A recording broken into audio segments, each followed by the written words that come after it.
Hello welcome to competitive exams library. మన channel 1 million subscriber mark అయితే చాలా దగ్గరగా ఉంది. కాబట్టి వీడియో చూస్తున్న వాళ్ళు ఇంకెవరైనా ఛానల్ సబ్స్క్రైబ్ చేయకుండా చూస్తుంటే గనక తప్పకుండా ఛానల్‌ని సబ్స్క్రైబ్ చేసుకొని 1 మిలియన్ రీచ్ అవ్వడానికైతే సపోర్ట్ చేయండి. ఈ వీడియోలో మనం రైల్వే టెక్నీషియన్ గ్రేడ్ 3 రీసెంట్‌గా నోటిఫికేషన్ అయితే విడుదలైంది కదా! గ్రేడ్ 3, గ్రేడ్ 1కి సంబంధించి. ఆల్రెడీ దానికి సంబంధించి ఆన్‌లైన్‌లో స్టెప్ బై స్టెప్ ఎలా అప్లై చేయాలి, నోటిఫికేషన్ డీటెయిల్స్, మీ డౌట్స్ క్లారిఫై చేస్తూ ఆల్రెడీ 3 వీడియోస్ అయితే చేశాను. ఎవరన్నా చూడాలనుకుంటే ఆ వీడియోస్ చూడండి. మీకు కంప్లీట్ ఇన్ఫర్మేషన్ అయితే దొరుకుతుంది. ఈ వీడియోలో గ్రేడ్ 3కి సంబంధించి పరీక్షా విధానం ఎలా ఉంటుంది, సిలబస్ ఏంటి, ఓకే, ఇలాంటి వివరాలు అయితే డిస్కస్ చేద్దాం. మనకి టెక్నీషియన్ గ్రేడ్ 1 సెపరేట్‌గా అయితే చెప్పుకుందాం. ఎందుకు అంటే ఈ టెక్నీషియన్ గ్రేడ్ 3 సిలబస్ అనేది ఎగ్జామ్ ప్యాటర్న్ అనేది ఆల్‌మోస్ట్ జనరల్‌గా group D, NTPC, ALP, RPF ఇలా అన్నిటికి కూడా చాలా వరకు సిమిలర్‌గా అయితే ఉంటుంది రైల్వే ఎగ్జామ్స్‌లో. గ్రేడ్ 1 మాత్రం డిఫరెంట్‌గా ఉంటుంది కాబట్టి దాన్ని మనం డిఫరెంట్‌గా అయితే డిస్కస్ చేద్దాం. ఈ వీడియోలో గ్రేడ్ 3 ఒకటే అయితే చెప్తాను. ఓకే. మనకి ఎగ్జామినేషన్ డేట్ చూసినట్లయితే assistant loco pilot CBT 1, CBT 2 ఉంటుంది కదా! జూన్ టు ఆగస్ట్ అయితే సీబీటీ 1, సెప్టెంబర్‌లో మనకి సీబీటీ 2 కండక్ట్ చేస్తామని చెప్పారు. ఈ టెక్నీషియన్ ఏదైతే ఉందో వీటికి సంబంధించిన పరీక్షలైతే మనకి ఈ కంప్లీట్ అయిపోయిన తర్వాత అంటే అసిస్టెంట్ లోకో పైలట్‌కి సంబంధించి సీబీటీ 2 కూడా అయిపోయిన తర్వాత సెప్టెంబర్‌లో నెక్స్ట్ అక్టోబర్ నుండి మనకి టెక్నీషియన్ అయితే స్టార్ట్ చేస్తామని టెంటివ్ షెడ్యూల్‌లో అక్టోబర్, డిసెంబర్‌లో అయితే షెడ్యూల్ అనేది ఉంటుందని చెప్పి మనకైతే చెప్పడం అయితే జరిగింది టెక్నీషియన్‌కి సంబంధించి. సో, 2 ఎవరైతే అప్లై చేసారో వాళ్ళు మనకి ప్రిపరేషన్ స్టార్ట్ చేసి మనకి సీబీటీ 1, ఎల్‌పీ, సీబీటీ 2 అయిపోయాక టెక్నీషియన్ ఈ విధంగా అయితే వరుసగా అయితే ఉంటాయి కాబట్టి మీకైతే యూజ్ అయితే అవుతుంది. ఎగ్జామినేషన్ డేట్ అనేది మీకు నోటిఫికేషన్‌లో ఇవ్వలేదు. అంతకుముందు ఒక నోటీస్‌లో అయితే మనకి చెప్పడం అయితే జరిగింది. ఇదొకటి మిస్ చేశాను. సో, నోట్ చేసుకోండి. ఇక సిలబస్ చూసుకున్నట్లయితే నోటిఫికేషన్‌లో ఇచ్చిన టెక్నీషియన్ గ్రేడ్ 3కి సంబంధించి ప్యాటర్న్ అండ్ సిలబస్ వచ్చేసరికి 90 నిమిషాల పాటు పరీక్షా సమయం ఉంటుంది. 100 మార్కులకి. నెగెటివ్ మార్కింగ్ 1/3 అంటే మీరు 3 తప్పులు చేస్తే ఒక మార్క్ అనేది మీకు వచ్చిన మార్క్ అనేది మైనస్ అవుతుంది. ఓకే. నార్మలైజేషన్ అనేది ఉంటుంది. మల్టిపుల్ షిఫ్ట్స్‌లో జరుగుతుంది కాబట్టి ఎగ్జామ్ అనేది. మినిమమ్ పాస్ అవ్వాలంటే మీకు అన్‌రిజర్వ్డ్ ఈడబ్ల్యూఎస్‌కి 40%, ఓబీసీ నాన్ క్రిమినల్‌కి 30%, ఎస్సీకి 30%, ఎస్టీకి 25% అయితే రావాల్సి అయితే ఉంటుంది. పీడబ్ల్యూ వాళ్ళకి 2% అయితే ఎక్స్‌ట్రాగా రిలాక్సేషన్ అయితే ఇస్తారు ఈ కేటగిరీని బట్టి. సో, ఈ మార్కులొస్తే సరిపోతుందా? మనకి జాబ్ వచ్చేసినట్టా అంటే ఇది సింగిల్ ఎగ్జామ్ మాత్రమే. సింగిల్ సీబీటీ ఎగ్జామ్ కాబట్టి పాస్ అవ్వాలంటే మినిమమ్ ఇంత రావాలి గానీ నెక్స్ట్ మనకి నంబర్ ఆఫ్ వేకెన్సీస్‌ని బట్టి వాళ్ళు మనకి కట్ ఆఫ్ అనేది నిర్ణయించడం జరుగుతుంది. కాబట్టి ఈ మార్కులు వచ్చినందుకు మాత్రం డైరెక్ట్‌గా జాబ్ వచ్చేస్తుందని కాదు. ఫస్ట్ పాస్ అవ్వడానికి ఈ మార్కులు రావాలి. తర్వాత మనకి నంబర్ ఆఫ్ వేకెన్సీస్‌ని బట్టి కేటగిరీ వైస్‌గా నార్మలైజ్ చేసిన తర్వాత రైల్వే నిర్వహించిన మనకి కట్ ఆఫ్ అనేది రీచ్ అయితేనే మనకి ఫైనల్‌గా జాబ్ అయితే వస్తుంది. ఓకే. సింగిల్ సీబీటీ ఇచ్చారు. ఒక అడ్వాంటేజ్ అని చెప్పుకోవచ్చు. ఓకే. దీంట్లో పరీక్షా విధానం చూసుకున్నట్లయితే జనరల్ సైన్స్ నుండి ఎక్కువ మార్కులైతే మనకి మాక్సిమం స్కోరింగ్ అయితే చేయడానికి అవకాశం ఉంటుంది. ఎవరైతే మనకి జీకేలో స్ట్రాంగ్‌గా ఉంటారో ఓకే. జీకేలో మనకి జనరల్ సైన్స్‌లో స్ట్రాంగ్‌గా ఉన్నవాళ్ళు general science 40, general awareness 10 maximum 50% అంటే 50 మార్కులు అందులోనే మీరు స్కోర్ చేయొచ్చు. నాన్ మ్యాథ్స్ వాళ్ళు ఎవరైతే ఉంటారో వాళ్ళకి 50% మనకి ఛాన్స్ ఉంది కాబట్టి వాళ్ళు కొంచెం మ్యాథ్స్ అనేది బేసిక్స్ చూసుకొని ఈ 2 కూడా స్ట్రాంగ్‌గా ప్రిపేర్ అయినట్లయితే గనక మీరైతే మెజారిటీ స్కోర్ అయితే తెచ్చుకోవచ్చు. ఓకే. అలాగే మ్యాథ్స్ అనేది నెగ్లెక్ట్ చేయండి. అసలు ప్రిపేర్ అవ్వద్దని కాదు. ఎందుకంటే మనకి సింగిల్ సీబీటీ మొత్తం అన్ని సబ్జెక్ట్స్‌లోనూ మార్కులనేవి తెచ్చుకోవాలి. బట్ చెప్తున్నాను నాన్ మ్యాథ్స్ వాళ్ళకి కొంచెం ఎక్కువ మార్కులనేవి జనరల్ సైన్స్‌కి ఇవ్వడం బట్టి కొంచెం అడ్వాంటేజ్ అయితే ఉంటుంది. అలాగే 50, 50 ఓవరాల్‌గా చెప్పుకోవాలనుకుంటే సైన్స్, జనరల్ అవేర్నెస్ కలిపి 50, మ్యాథ్స్, రీజనింగ్ కలిపి 50 కాబట్టి 50, 50 కాకపోతే జనరల్ సైన్స్‌లో కొంచెం ఎక్కువ ఇచ్చారు. జనరల్ అవేర్నెస్ తగ్గించి. జనరల్‌గా ఈచ్ 25 ఉండేది. బట్ ఇక్కడ ఈ టెక్నీషియన్‌లో మాత్రం జనరల్ సైన్స్‌కి ఎక్కువ ప్రయారిటీ ఇచ్చి 40, జనరల్ అవేర్నెస్‌కి 10 అనేది ఇచ్చారు. ఈ జనరల్ అవేర్‌నెస్‌లోనే మనకిస్తే కరెంట్ అఫైర్స్ బిట్స్ అనేవి కూడా ఇవ్వడం జరుగుతుంది. కాబట్టి మీరు కరెంట్ అఫైర్స్‌ని కొంచెం నెగ్లెక్ట్ చేసినా సరే పర్లేదు. లేదు ఎలాగా మీరు ఇతర రకాల ఐఎల్‌పీ ఇవన్నీ కూడా ప్రిపేర్ అవుతున్నారంటే నార్మల్‌గా ఎలాగా ప్రిపేర్ అవుతారు. ఇన్ కేస్ ఎవరైనా ఎక్కువ మనకి దానికి పెట్టడానికి ఇంట్రెస్ట్ లేదు కరెంట్ అఫైర్స్ అనుకుంటే మీరు కొంతవరకు దాన్ని ఎక్కువ డీప్‌గా ఎక్కువ సబ్జెక్ట్ డీప్‌గా వెళ్లి ప్రిపేర్ అవ్వకుండా పైపైన ఇంపార్టెంట్ అయినవి చూసుకుంటే కరెంట్ అఫైర్స్ సరిపోతుంది. అలాగే మ్యాథ్స్ మీద 25, జనరల్ ఇంటెలిజెన్స్ అండ్ రీజనింగ్ మీద 25 ప్రశ్నలైతే అడుగుతారు. టోటల్‌గా మనకి 100 ప్రశ్నలు, 90 నిమిషాల సమయం, 100 నెగెటివ్ మార్కింగ్ అనేదైతే ఉంటుంది. ఓకే. మనకి సో, ఒకసారి మళ్ళీ చెప్తున్నాను చూడండి. మ్యాథమెటిక్స్ 25 ప్రశ్నలు, మనకి 25 general intelligence and reasoning, general science 40, general awareness 10 టోటల్‌గా 100 మార్కులకైతే మనకి ఎగ్జామ్ ఉంటుంది. 90 మినిట్స్ టైమ్ ఉంటుంది. పీడబ్ల్యూకైతే 30 మినిట్స్ ఎక్స్‌ట్రా టైమ్ అయితే ఇవ్వడం అయితే జరుగుతుంది. ఓకే. సో, నెక్స్ట్ మనకి సో, ఆల్రెడీ చూసాం కదా! సో, నెక్స్ట్ ఈ సబ్జెక్ట్ వైస్‌గా చూసుకున్నట్లయితే మీకు తెలుగులో కూడా చెప్తారు. ఫస్ట్ ఇంగ్లీష్‌లో చూద్దాం. మ్యాథమెటిక్స్ రిలేటెడ్‌గా మీరు ఏం ప్రిపేర్ అవ్వాలి అంటే గనక మనకి రైల్వే ఎగ్జామ్స్‌లో అన్నిట్లోనూ కూడా ఉండే జనరల్‌గా గ్రూప్ డి ఇవన్నీ కూడా సేమ్‌గానే ఉంటాయి. నంబర్ సిస్టమ్ అనేది ప్రిపేర్ అవ్వాల్సయితే ఉంటుంది.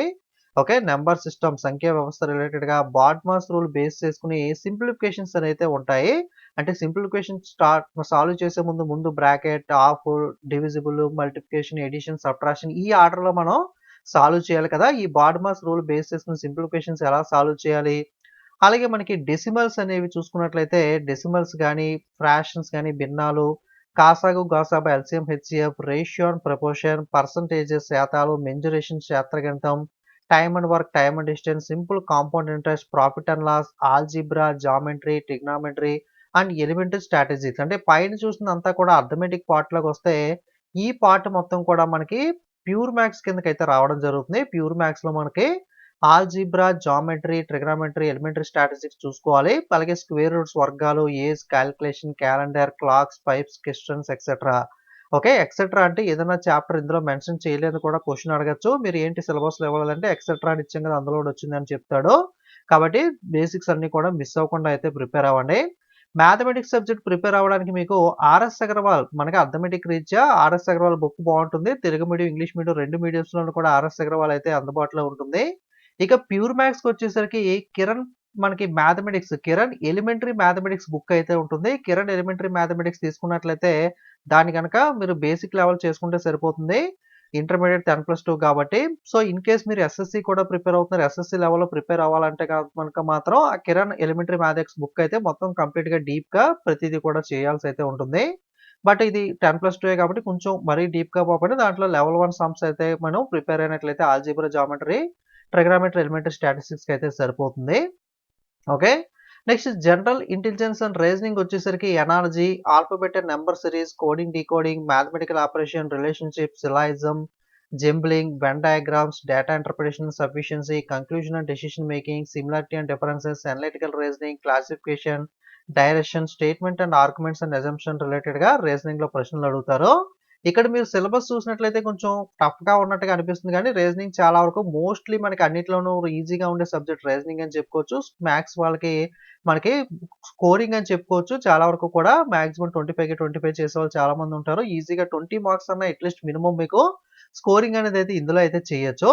సో, ఈ రీజనింగ్‌కి ఏ బుక్ ప్రిపేర్ అవ్వాలి ఏంటి అంటే గనక మీరేదైనా జనరల్‌గా ఆల్రెడీ కోచింగ్ తీసుకొని ఉంటారు కాబట్టి ఏదైనా కోచింగ్ తీసుకుంటే మీకు కోచింగ్ ఇన్‌స్టిట్యూట్‌లో ఇచ్చే మెటీరియల్ ఉంటుంది కదా! దాన్ని చేసుకున్నట్లయితే మీకు బేసిక్స్ అన్నీ కూడా ఈ చాప్టర్స్ అన్నీ బేసిక్స్ వాళ్ళు ఎలాగో చెప్తారు కాబట్టి బేసిక్స్ అనేవి మీకు ఒక ఐడియా వస్తుంది. లేదా ఆర్ఎస్ అగర్వాల్ గాని ఏదో ఒక బుక్ తెలుగు మీడియం గాని, ఇంగ్లీష్ మీడియం గాని ఏదో ఒక జనరల్‌గా ఉండే బుక్ ఏదో ఒకటి తీసుకొని ఫస్ట్ బేసిక్స్ అనేవి క్లియర్ చేసుకున్నట్లయితే అంటే ఏ చాప్టర్ ఎలా చేస్తారో కోడింగ్, డీకోడింగ్ ఎలా చేస్తారు? మనకి సిలాజిజం ఎలా చేస్తారు?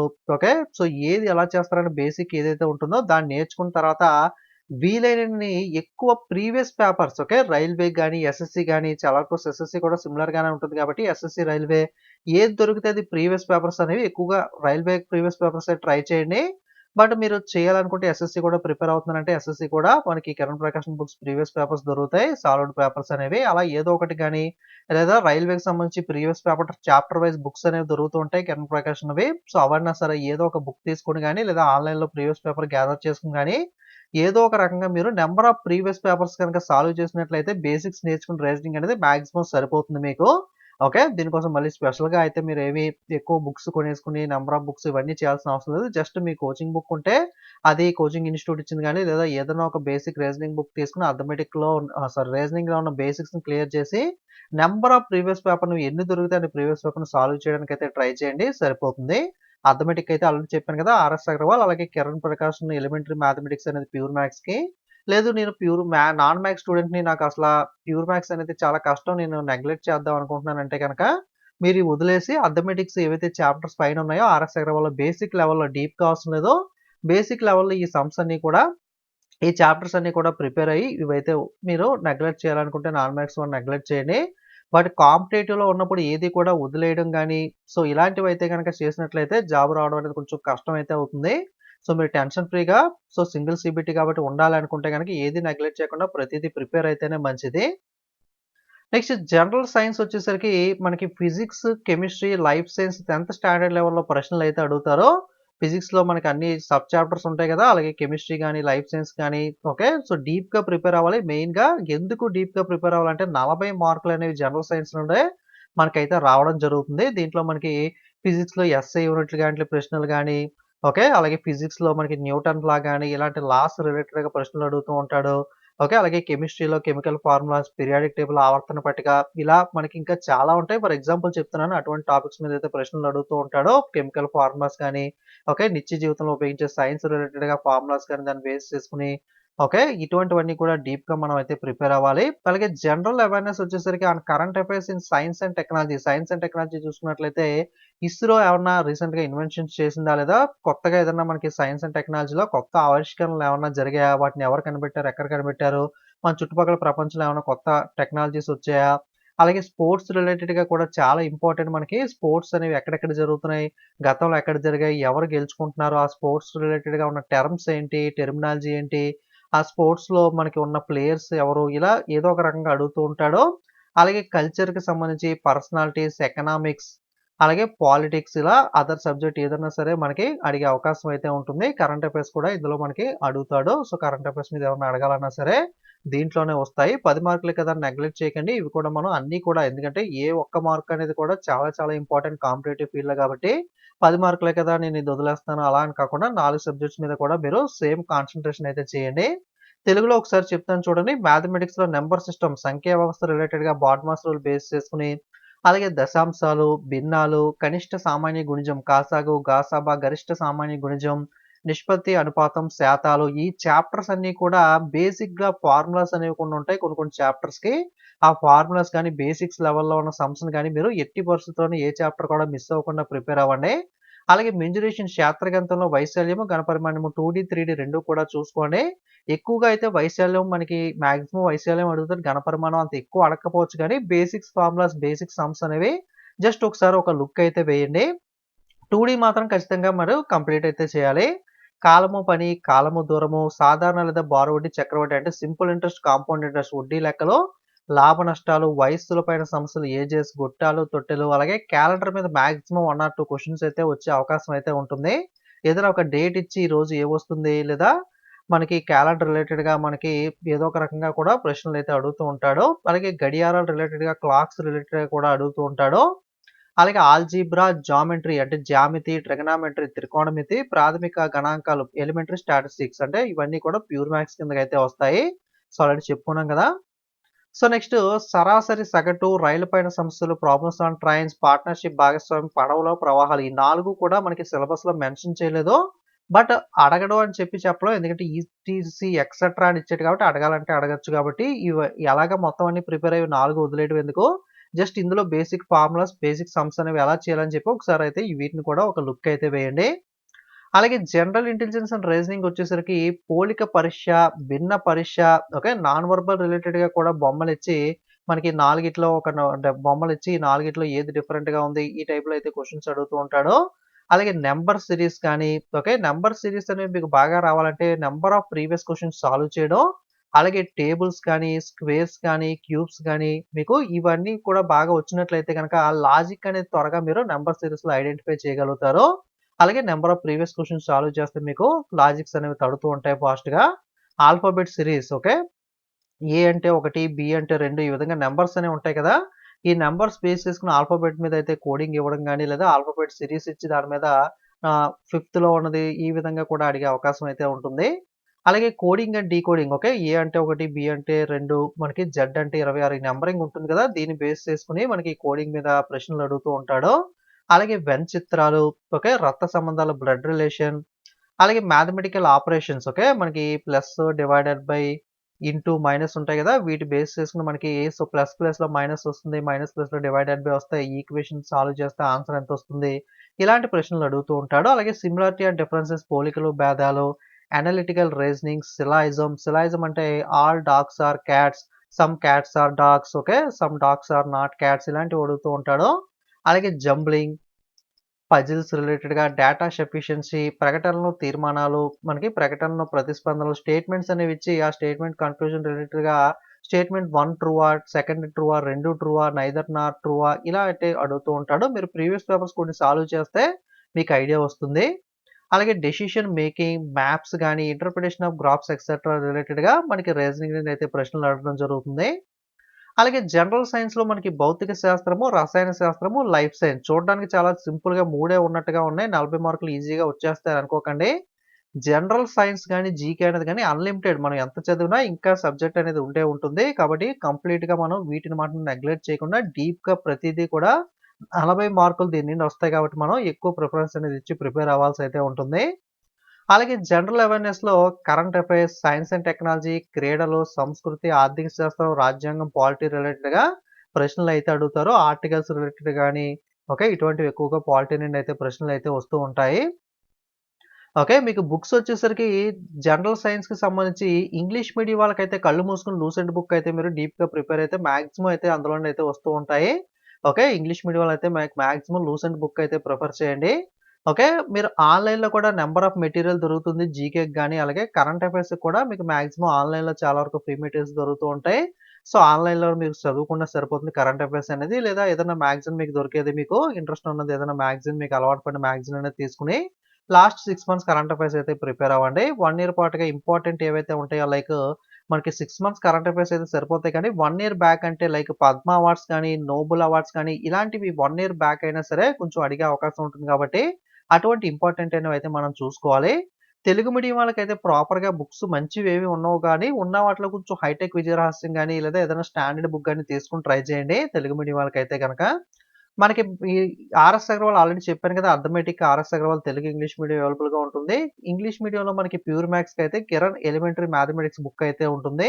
అలాగే రీజనింగ్‌కి నంబర్ ఆఫ్ ప్రీవియస్ పేపర్స్ అయితే సాల్వ్ చేసుకోండి. మాక్సిమం అయితే మీరు బేసిక్స్ నేర్చుకున్న తర్వాత number of previous papers solve చేస్తే సరిపోతుంది. సో, మీకు ఒక బేసిక్ ఐడియా అయితే వచ్చిందనుకుంటున్నాను. మాక్సిమం గ్రూప్ డి కూడా ఇలాగే ఉంటుంది. మనకి అసిస్టెంట్ లోకో పైలట్ గాని, ఆర్‌పీఎఫ్ కానీ చాలా వరకు రైల్వే ఎగ్జామ్స్ మెజారిటీ మనకి 80% రైల్వే ఎగ్జామ్స్ అనేవి ఇప్పుడు చెప్పుకున్న సిలబస్ బేస్ చేసుకునే కాస్త సిమిలారిటీస్ అనేవి ఉంటాయి. మాక్సిమం కొంచెం చేంజెస్ ఉండొచ్చు కానీ 80% మాత్రం మనకి ఈ సిలబస్ అనేది మాక్సిమం రైల్వే ఎగ్జామ్స్ అన్నిట్లోనూ కూడా అడగడం అయితే జరుగుతుంది. జీకే, జనరల్ అవేర్నెస్, రీజనింగ్ అని ఇవన్నీ కూడా 80% అయితే కామన్ గానే ఉంటుంది. టెక్నీషియన్ గాని కొన్ని వాటికైతే కొంచెం ఎక్స్‌ట్రాగా అయితే మనం ప్రిపేర్ అవ్వాల్సి అయితే ఉంటుంది. నెక్స్ట్ వీడియోలో టెక్నీషియన్‌కి సంబంధించిన డీటెయిల్స్ అయితే డిస్కస్ చేద్దాం. గ్రేడ్ 1కి సంబంధించి సిలబస్ ఎగ్జామినేషన్ ప్యాటర్న్ ఎలా ఉంటుంది ఏంటి అని చెప్పి. ఓకే. మీకు వీడియో యూజ్ అయింది అనుకుంటున్నాను. వీడియో గనుక మీకు హెల్ప్‌ఫుల్ అయినట్లయితే వీడియోకి ఒక లైక్ చేయండి, కామెంట్ చేయండి, మీ ఫ్రెండ్స్‌కి అయితే షేర్ చేయండి. ఇంకా సబ్స్క్రైబ్ చేసుకున్న ప్రతి వాళ్ళు ఛానెల్‌ని సబ్స్క్రైబ్ చేసి 1,000,000 అవ్వడానికైతే సపోర్ట్ చేయండి. అలాగే టెలిగ్రామ్, వాట్సాప్ లింక్స్ అనేవి డిస్క్రిప్షన్‌లో ఉంటాయి. అక్కడ నుండి మీరు టెలిగ్రామ్, వాట్సాప్‌లో కూడా జాయిన్ అయ్యి ఫాలో అవ్వచ్చు. సో, ఎటువంటి మీరు వీడియోస్ అనేవి మిస్ అవ్వకుండా అయితే చూడొచ్చు. జనరల్ సైన్స్‌కి సంబంధించి, జీకేకి సంబంధించి మన ఛానెల్‌లో అయితే వీడియోస్ అయితే అప్‌కమింగ్ అయితే రాబోతున్నాయి. కాబట్టి మీరు ఆ వీడియోస్ కూడా మిస్ అవ్వకుండా ఫ్రీగా చూడాలి అనుకుంటే తప్పకుండా ఛానెల్ అయితే సబ్స్క్రైబ్ చేసుకొని ఫాలో అవ్వండి. ఓకే. Thank you.